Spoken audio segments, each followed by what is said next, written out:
Welcome to Jumpstart Your Joy. I'm your host, Paula Jenkins. I invite you to join me as we explore how inspiring people have chosen joy in their lives and what they have to share with us about how to jumpstart joy in the world. Plus, how do we follow our own hearts, find work that lights us up while mindfully noticing the role joy plays in our own journey.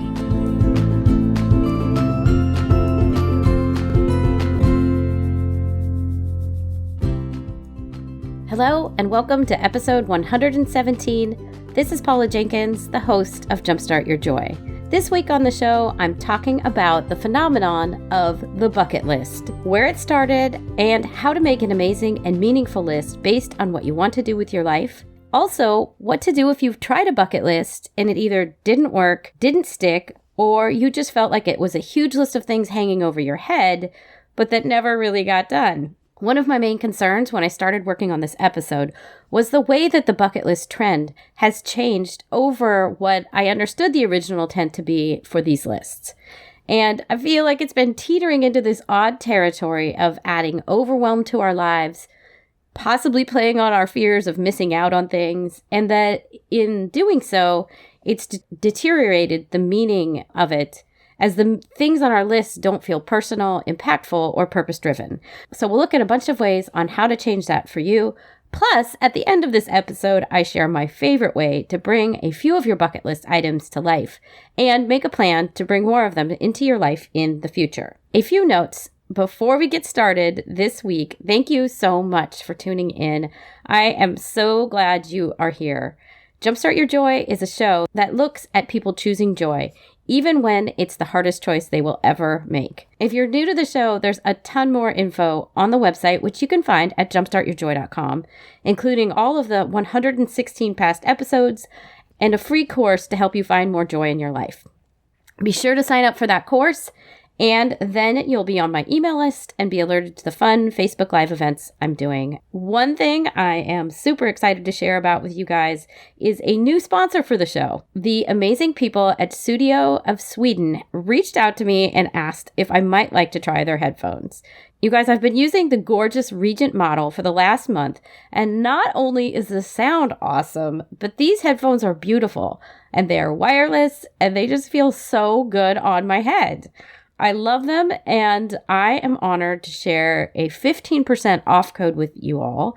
It's Jumpstart. If you want to give them a try, you can go over to their website at studiosweden.com, and that's SUDIO Sweden.com, and check out their different models, and be sure to use Jumpstart when you purchase. I also wanted to give a huge shout out to one of the listeners, Jen, who emailed me, and I love getting emails from you guys. You can drop me a note at jumpstartyourjoy@gmail.com. And let me just read this aha moment she had about following her dreams and leaning in to do something that felt extremely joyful to her. She said, "First, I had to be vulnerable. Opening up like that to face possible critics and non-understanding family members, that was pure courage. But that courage led to pure joy, pure fulfillment. It was everything I could have hoped for and so much more. It's a beautiful thing to put it all together like that. I always want us to have the courage to talk about what that joy might be. I want to keep finding the courage to be vulnerable because there's nothing that beats that feeling of joy." So thank you so much, Jen. I love to hear from you guys. I hope more of you will write in and tell me what some of these episodes have meant to you. The bucket list. The idea for the bucket list came up over a decade ago, and it's, as you guys probably know, it's meant to be an inspiring and lofty list of things that someone would like to do over the course of their life. When I originally started working on this episode, it was really, I'm going to admit, all about why I didn't like bucket lists and what I felt they lacked.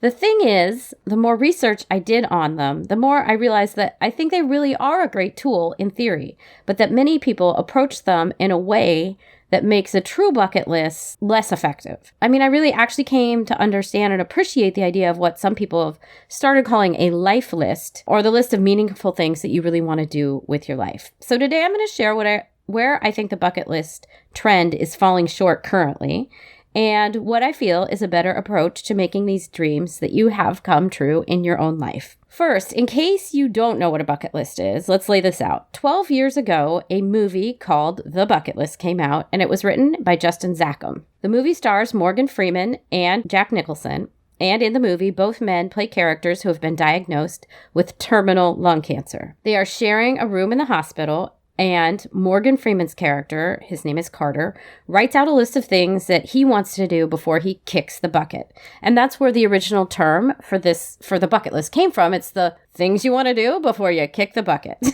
Upon finding out that he has less than a year to live, Carter starts to just crinkle up and discard his bucket list. It's only like 3 or 4 things. He's frustrated that day that he's found out that he really only has probably a few months. He thinks that he doesn't have enough time to finish this list. But Nicholson's character, named Edward, insists that Carter try. There are a couple of really sweet twists to this plot, which I don't want to ruin if you want to watch the film. But this kind of gives you a good sense of where the term originates from. I did watch the film in preparation for this episode, so I could kind of see where bucket lists get their start. And I have to say, it really is a sweet film. And the focus is on friendship and navigating through the last months or years of someone's life. So, as our basis, it really is a lovely supporting story of friendship and dreams. And I can see why having a bucket list is completely appealing. It's nice to have a running list of things that enchant you and that you want to do during your life.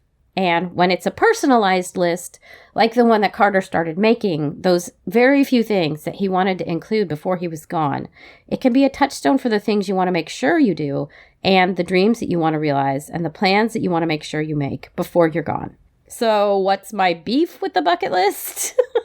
Somewhere in the midst of the bucket list becoming trendy, it took on a life of its own that makes it hard for it to live up to what it was probably originally intended to do.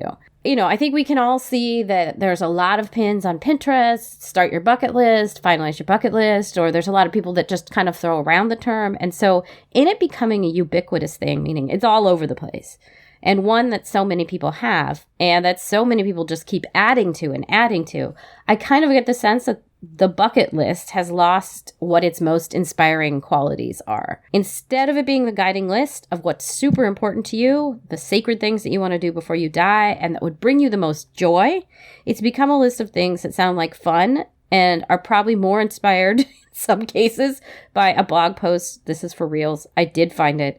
10,000 things to add to your bucket list. So let's be honest. What I don't like about the bucket list is that they have become a long, impersonal running list that possibly hangs over your head of the things you haven't done, you might not do, and that were put there kind of without a filter based on something maybe you saw on Instagram, or you visited this blog post with 10,000 ideas. And once they're on the list, is it kind of hanging out there over your head and you feel like you want to do them, but you don't have the time. So if it's true, if your bucket list is out there hanging over your head, here's what I want you to do. I want you to take back the power of what this list means. So here comes the reality check. Whether you or I call this a bucket list or a life list, which is another name I've heard for it, we likely all do have a list of things that inspire us and that we want to try and do in a lifetime. I mean, it's inevitable. I don't call mine a bucket list, but of course there is kind of a running list of things I want to try and do. I think the heart and the point of this kind of list is that it needs to be intentional, it needs to reflect who you are, and it needs to resonate with your soul. And ideally, it should bring you joy. So let's dig in and talk about how you and I can make the most of this kind of a list in our lives. 1, set your intention. What is the point of this list? I think that the main way to start to combat the problem of a bucket list not being something that is meaningful to you is to be clear on your intentions about it. If it really is a list that represents the major things you want to do with your life, get clear about your intentions. If you feel this list careening into the territory of being filled with a bunch of things, random things that aren't specifically meaningful to you, then get rid of those things. This is very similar to one of the questions I ask in podcasting boot camp as well. And that is, why do you want to do this? In our case today, why do you want to start this bucket list? If you're starting a podcast, why do you want to start the podcast? What is your motivation for a bucket list? And I want you to really sit with that question. It's like any resolution, if that's something you do each year. Is this thing in support of who you want to be and what you want to aim to do with your life? Is it answering the question that seems to hit each of us right at the core, and that Mary Oliver so lovingly penned as, what is it that you want to do with your one wild and precious life? If this thing does answer that in some way, if putting this thing on your list, and I don't know what that would be for you, visiting Israel with my family is one for me. So does that match with what is it that I want to do with my one wild and precious life? Yes, in many ways it does, because in that example would be something that I want to share. It was a meaningful experience for me to be there once on my own, and I would really love to share the architecture and the history and the spirituality of the place with my husband and with my son. It matches, so if so, it could go on my bucket list. If it's a match for you, start the bucket list, put that thing on there. It's a great gut check for anything you want to put on. The next thing that I like to ask in podcasting boot camp, and it applies here as well, is this something that you intend to be consistent with? Is it a list that you're making as a fun exercise for an afternoon and then that you're going to put aside, which is fine. It's a beautiful thing to kind of have that brainstorm and dump of like, oh my gosh, what are all the fun things I could do with my life? I think if that's an outlet and it's bringing you joy, that is lovely. It may not be the same thing as your bucket list, though. For it to be a bucket list, let's bump it up against this question. Can you commit to revisiting this list each year or each month or each quarter and checking in to see if the thing still resonates? And can you commit to taking steps towards making these things that you are declaring? It's a pretty big declaration. These are the things I want to do with my life. Are these things that you can make a commitment around actually doing and making steps towards doing over the next duration of your time here on this planet? If you are in the space of truly digging in and looking for your purpose and the things that will get you to that purpose, it's time to set an intention for what you want to do with this list. So that is the first thing. Next, mindfulness. What makes the list? If you already have a bucket list, but you have ignored it or you aren't inspired by it and what to keep on it, get it out. Get your list out as soon as you can. Right now, if you can, if you're driving or sitting at work, get it out later when you get home tonight. Get that list out, look it over. And really checking in with yourself, what rings true for you on this list? And this is where I want you to be really almost too honest with yourself. What got put on this list because it seemed cool, or someone you admire mentioned it once, or maybe you did visit the 10,000 things to add to your bucket list.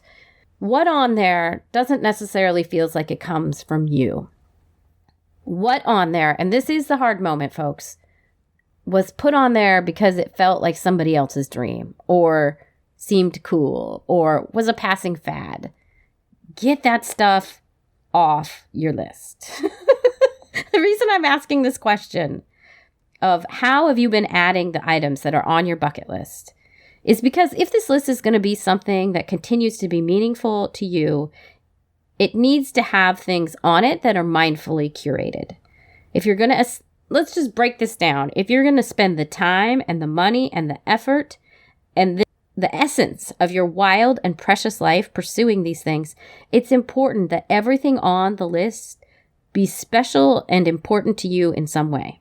And this might mean, in the case of Carter in the movie The Bucket List, that your list isn't long. It could be kind of short. And it might also mean that there's quite a few things on there that might take a long time to complete. Because like life, your life list or your bucket list is a work in progress. This list and its completion is going to be a marathon, not a sprint. It isn't about quick wins or immediate gratification. It's more about asking the question of what defines you and what do you do very mindfully and want to be known for. And I think a little side note there is there might also be some things on this list that aren't these big, lofty, heavy things. I mean, you could very honestly put some very small things on your list. I don't know why, but I think owning a funny pair of sunglasses. I mean, sometimes that's a big deal. And if you really knew me, I love funny sunglasses. So that's like, I think balancing those things out, but there's got to be a resonance with you if you're spending your time, your money, and your precious life on following these things. On the flip of that, one of the things I'm not really a big fan of is the urge to compile as many cool things as you can and add them to the ever-running list. So back to that crazy blog post about 10,000 things to add to your bucket list. I'm not really sure that kind of a thing is helpful, nor do I really understand the thinking behind adding thousands of things to your list that seem kind of mildly interesting. Let's follow this to a conclusion as we look at how to layer mindfulness onto a life list or bucket list. Let's say you visited one of those big posts and looked it over, and so I've been to the 10,000 things to add to your bucket list post, clearly. One of the things that I've seen on several of these jumbo lists and that fascinates me is spending a night in an underwater hotel. I don't know why. That was just one that I was like, hey, if I was just going to pick something to put on a list, that might be one of them. So I think there are a few of these hotels in the world, and I've seen images from one of them in Dubai. If I'm being honest, I'm also super intrigued by those man-made palm-shaped islands that are in Dubai.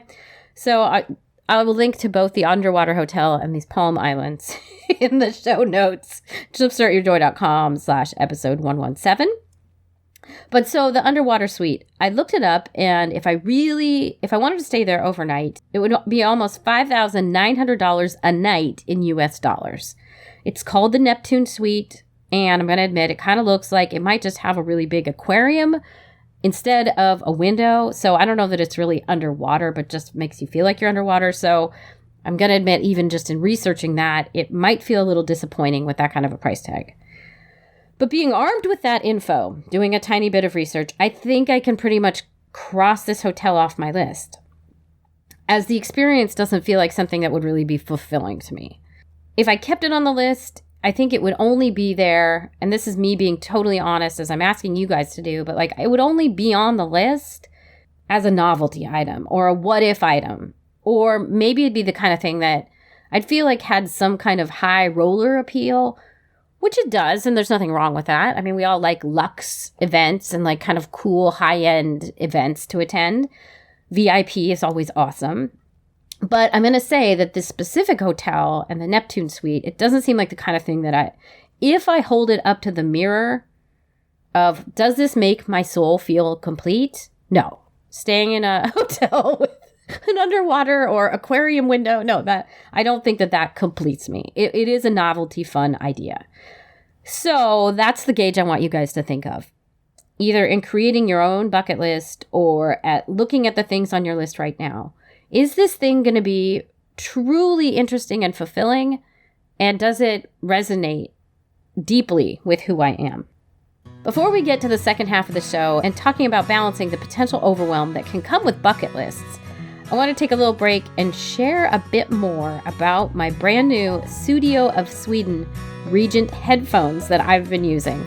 So let me give you guys a little bit of the background on this. In early December, I was looking around and making a Christmas list to share with my family. And one of the things that I was looking for were some wireless headphones to use while I edit the show. But kind of functionality-wise, I also wanted something that was a bit more substantial than the earbuds I've been using. And if I had my wish, it would have been that they'd be kind of beautiful and substantial and something that I'd be excited to use at both work and home, like something that looked cool. I found myself leaning towards the over-ear models, and so no joke, imagine my surprise when I got an email from Studio and they asked if I wanted to partner with them and try out a pair of their headphones. I mean, I couldn't make this up. This was so awesome. I said yes, and you guys, I've been totally digging these headphones. I picked out the Regent by Studio, and they are beautifully designed, and they are very simply the best sounding headphones I've ever used. I'm blown away. I'm using the Regent White model. If you guys are looking for a really pretty upgrade to basically, I would guess, any headphone you are using right now, I really can't recommend Studio of Sweden highly enough. As a bonus for being a listener, you guys, I'm so excited about this. They are offering a 15% off code for you guys to order anything off their site. So if you go to studiosweden.com, SUDIO Sweden.com, you just use the code JUMPSTART, which is one word, all caps, JUMPSTART. You guys will get 15% off any of the headphones on their site. I'll also link that up in the show notes. So excited. Go check them out. And now back to our episode. The next thing to look at is looking at bucket lists, is balancing what is aspirational and inspirational to you against sheer overwhelm or trying to do all the things. To explain my next concern about bucket lists, I'm going to jump over to something I've noticed about Pinterest, which in many ways is a great way to start collecting lists of all the things you want to do and eat and make and experience, etc. I don't know if you guys have had the same experience with Pinterest. You log in and it's so much fun looking at all the pins. Like, I love spending time there. There are great home ideas. I love time-saving tips. There's recipes with gorgeous images. And after a while, I don't know about you, but I end up pinning a million things and I've lost hours. And I do mean hours of time. I found more than once that somewhere in those hours of mindless pinning, the things I was pinning stopped being anything I was really interested in, but instead I'd somehow just kind of gotten obsessed with categorizing things.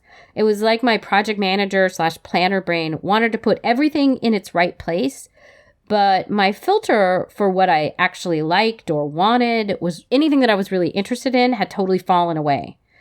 I'd stopped thinking about my interest in the items I was seeing, and I had just gone into a reactionary mode. In one of those nights in particular, I realized I'd been pinning a ton of stuff, but wondered what in the world I've been doing with my time. And so I've told this story to quite a few people, and it usually gets some laughs or nods from whoever I'm sharing it with. Like, other people have been there too. Like, in some ways, Pinterest becomes this overwhelming effort to pin all the things. And after it's over, we all kind of wonder what we were doing, where the time went. So what's this got to do with bucket lists, right? Well, given the fact that there are websites, like I keep talking about, with the 10,000 ideas to add to your bucket list, I'm guessing that there is a similar phenomenon happening around bucket lists as there is with Pinterest. Instead of the list being something that someone has been dreaming about for years, or it's an idea that's been resting on their heart, and then they start to capture all of these things on a list that they don't lose them, I think people are likely shopping for things to add. And my guess is that, like Pinterest, these big jumbo lists at some point are inspiring at some level, but they also introduce a ton of overwhelm and a ton of things that get added to the bucket lists, and it's only out of fear of missing out or FOMO or just simple curiosity or novelty even. But they are not a genuine wish to do these things as a heart-centered wish before you die. So here's my point. It kind of goes back to the last thing I was saying, is that for the bucket list to be really meaningful, you need to make sure that the ideas that are on there are put on from your heart. It's not the point to pack a ton of things on a list and that never get done.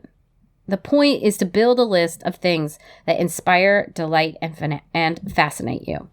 So instead of going to that 10,000 things to add to your bucket list, here's another idea to try. So a while ago, Andrea Scher, who you know I love and am fascinated by, she led a class, and it's still out there. It's called Mondo Beyond. The first activity, as I understand, of this course is that you took 10 minutes and you wrote down everything that you would consider in your wildest dreams.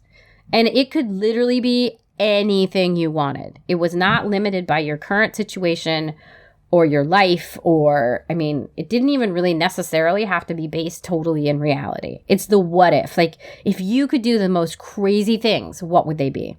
So you wrote it all down. And this list is a representation of your authentic, true self and the person that you desire to be. So if you're looking to start a bucket list, or maybe you're like, I wish I could put more things on, but I don't know what they would be, why not start with a Mondo Beyond type brainstorm for yourself? Take the 10 minutes, put the brain dump down, and then start picking from those things that come from internally from you instead of externally from somebody else's ideas. Pick those things that truly resonate with you. The next thing that I think is important to consider when you're looking at a bucket list is integrity. What do you truly want to be known for? And this one's introducing another way of thinking about what you want to add to your list, kind of like the Mondo Biondo idea, and how you want to make sure that you're only adding things that are really meaningful. I'm guessing that if people are out there searching for lots of ideas just to add to their list, that it's very likely that some of the shoulds and comparisons are starting to influence what gets added. So another way to think about this in the line of integrity is getting to the real heart of what you want to have on your bucket list. And if you're struggling with that, another way of thinking of this is The Last Lecture by Randy Pausch. If you're not familiar with his work, I will link to The Last Lecture in the show notes. The gist of this book and the lecture of the same name is that Randy Pausch was diagnosed with pancreatic cancer. And he had been working at Carnegie Mellon, which is a university, and he was like one of the students' favorite lecturers. At Carnegie Mellon, they have a real series called The Last Lecture, where people get up and they give a lecture to students as if it was their last. And it kind of puts the framework around something of like, what would get included? What wisdom of your one life is important enough to weave into the last things that you'd want to say in a public way? So once Randy Pausch had been diagnosed, he approached the people who ran that lecture series and asked if he could give what would in fact be his last lecture. And of course, it is beautiful and it is meaningful, and you need to go watch it if you haven't. And how does that fit in? How does that fit in, you might ask, with the bucket list that we're talking about? One of the things to note about Randy Pausch's last lecture is that he did not list off 10,000 things that he had done with his life. No doubt he had done that many. He didn't list them one by one.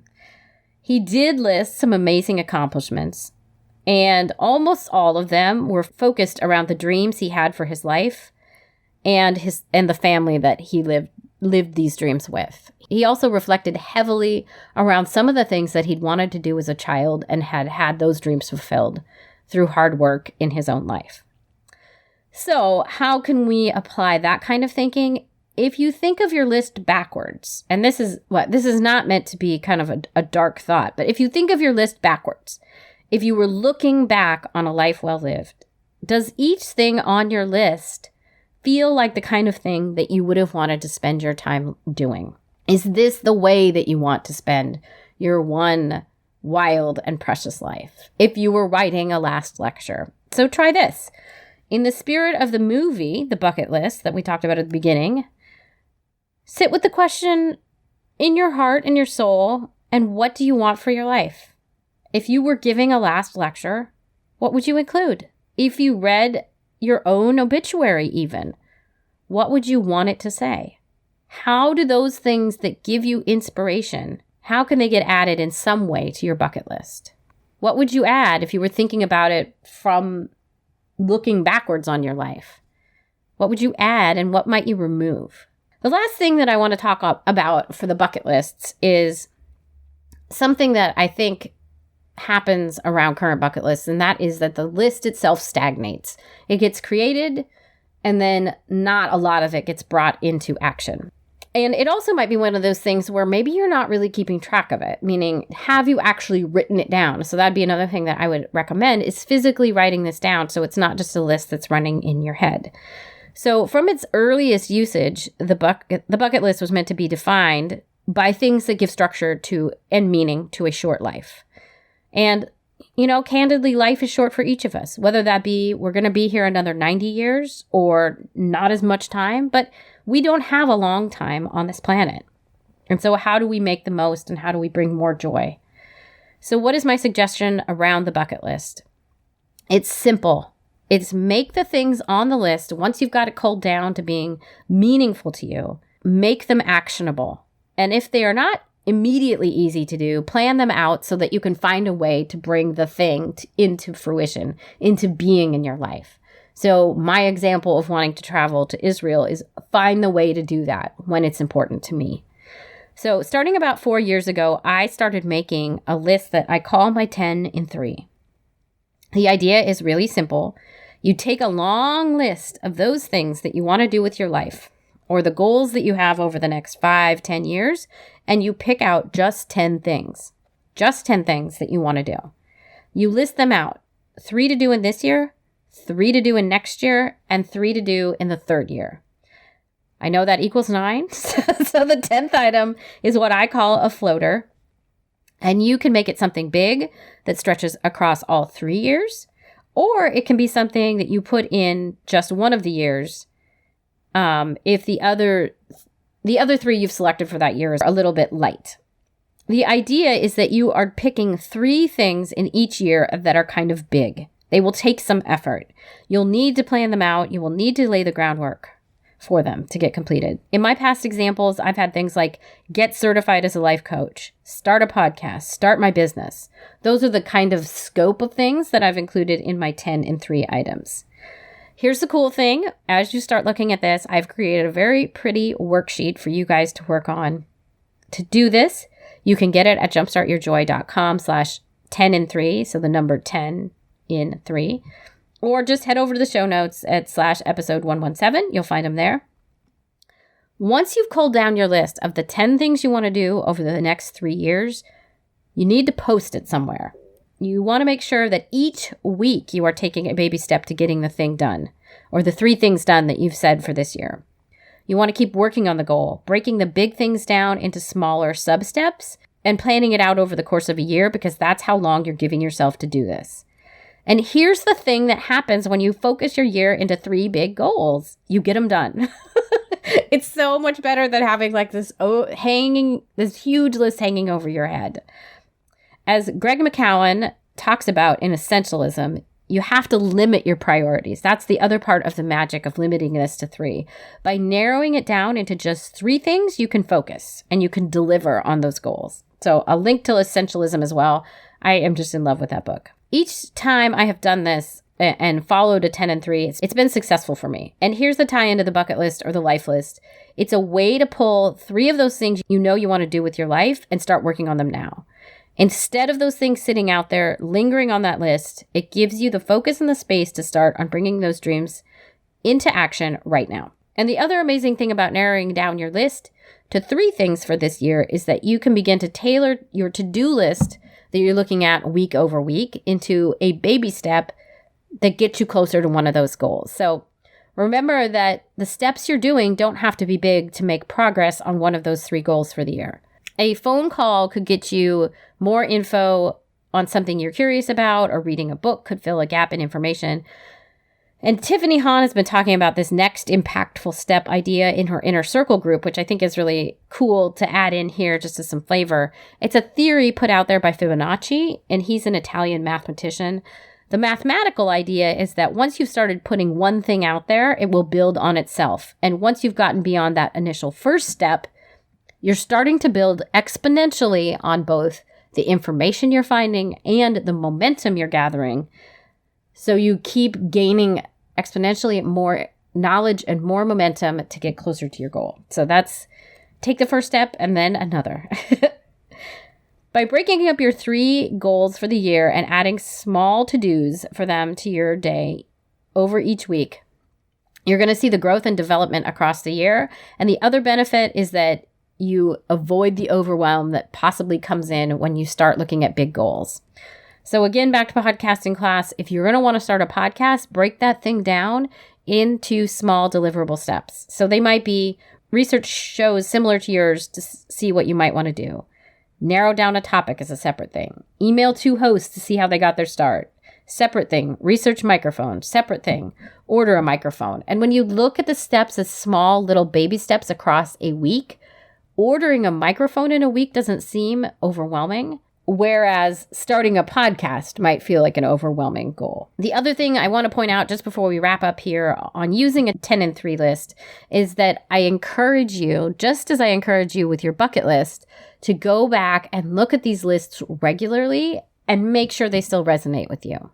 It's not a set it and forget it. It's going to be a work in progress. So that gives you a bunch of thoughts and ideas on how to build a really meaningful, approachable, and actionable bucket list that you can deliver on. If you want to download a copy of the 10 and 3 list, you can find that and all the links to the books and topics I mentioned You can head to the show notes and find those at jumpstartyourjoy.com/episode117. And while you're there, be sure to check out the other episodes and blog posts that are all tailored to help you find ways to bring more joy into your life. Next week and this whole month, I am so excited about the other guests that I have coming up. Next week, magician and illusionist Vitaly Beckman is joining me. He was on Penn & Teller's show, TV show, Fool Us, and he was one of the few illusionists who have fooled Penn & Teller. He is so awesome. He was born in Belarus and he grew up in Israel, and he mixes art and magic and illusion. And I just adore his take on joy and seeing things through children's eyes. I'm also super excited this month. Emily Levy is coming on later. She is a 24-year-old CEO and the co-founder of Mighty Well, a health-focused company that provides clothing, accessories, community, and gifts to people with chronic illness. She and her company are truly changing the dialogue and the narrative of what it means to have chronic illness in your life. It's so inspiring. So I hope you'll come back next week to hear all about joy and magic. And until then, I hope that your days are filled with so much joy.